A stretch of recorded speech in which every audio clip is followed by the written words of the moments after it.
All right, let's take a look at players who are on tryouts. And I tried to leave in just guys that I think will probably get a better than 50% chance.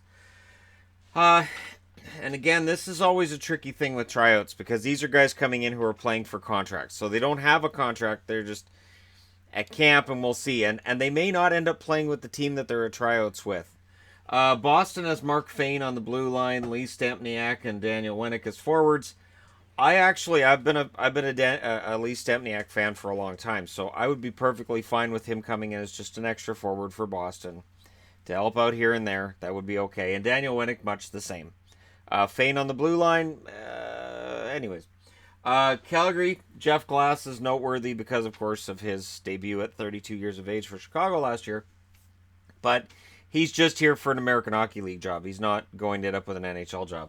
Logan Shaw, he ends up in Calgary's training camp. I could see him getting a spot on the fourth line if he gets signed.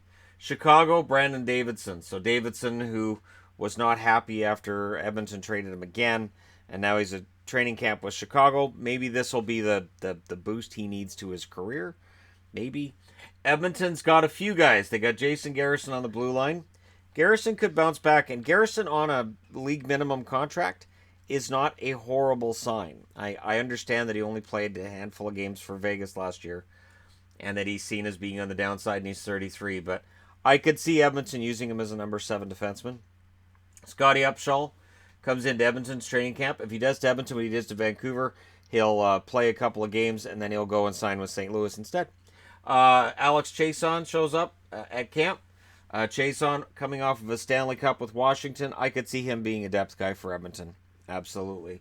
And again, none of these are going to be barn burner deals. They're not going to be guys that end up getting the Oilers a Stanley Cup for sure, but they're interesting players because these are guys who've gone all summer without a job, no guarantee of a job, and now we're in September and there's still no guarantee, and they have to play their hearts out in order to have a chance to have a job. Mark Letestu has a tryout with Florida. Emerson Edom with LA. Emerson Edom's only noteworthy because he was a first-round draft pick and he was supposed to be a big goal scorer, and it's never really happened at the NHL level. Speed for days, but that's about it. Montreal has Simon Dupré coming into training camp. Dupré, of course, was a highly thought-of prospect. Went from Pittsburgh to Anaheim, and that first year, it looked like he was going to be fantastic, and then, of course, the injuries take over, the concussions take over. If Dupre's healthy, this could be a steal for Montreal in the blue line.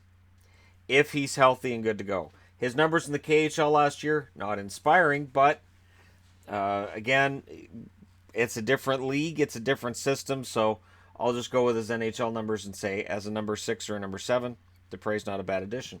The Islanders have two defensemen worthy of note, Lucas Biza and Dennis Seidenberg. Seidenberg, of course, played for the Islanders for part of last year anyways. Could very well end up with a job out of camp this year. And Spiza, you know, the fact that Lou Lamoriello's taken over and Spiza does have a bit of a grit nature to his game, I could definitely see him being a signing for Lou Lamoriello.